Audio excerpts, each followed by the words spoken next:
ఆ మెడిసిన్ వల్ల నాకు స్నీజింగ్ ప్రాబ్లం ఏర్పడింది. అంటే ముక్కు కారుతూనే ఉండేది. క్లాసులో కూర్చొని అది ముక్కు పీల్చుకుంటూ చాలా ఇబ్బందిగా ఉండేది. కో ఎడ్యుకేషన్ అంటే అబ్బాయిలు అమ్మాయిలు కలిసి కూర్చొని ఆ క్లాస్లో చాలా ఇబ్బందిగా సిగ్గుగా ఉండేది నాకు. ఎగ్జామ్స్ వచ్చిన టైంలో కూడా ఎగ్జామ్స్ రాయడం కష్టం. నేను తల వంచుకొని ఆ టైంలో నేను అవిల్ టాబ్లెట్ వేసుకొని వెళ్ళి ఎగ్జామ్ రాసేదాన్ని.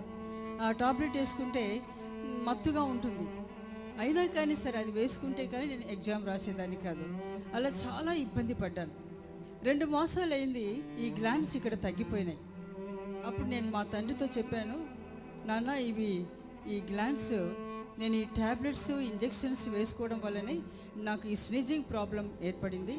అది స్నీజింగ్ చీది లాస్ట్కి అది ఊపిరాడకుండా అయిపోయేది. ముక్కులో గట్టిగా చేస్తే పిడికిలాగా పడేది. చాలా ఇబ్బందిగా ఉండేది నాకు. ఈ విధంగా ఉంది.